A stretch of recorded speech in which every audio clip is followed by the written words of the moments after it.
Bună, dragii mei! Sper că aveți o duminică frumoasă. Astăzi încerc să vă citesc o poezie. Încerc puțin altfel, să vedem cum sună.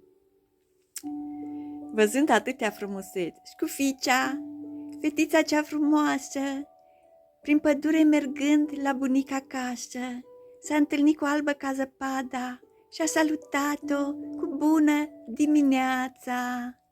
Ea răspunse cu multă voioșie: bună să-ți fie viața și ție.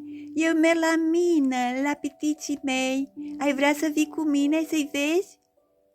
Căci unul, cel cu nașul borcănat, mi-a spus că de tine i-a amorezat.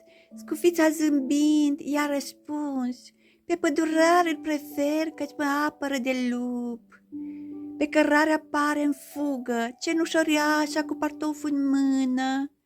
Celălalt fiind pierdut la bal, în graba ce avea să urce în boștan.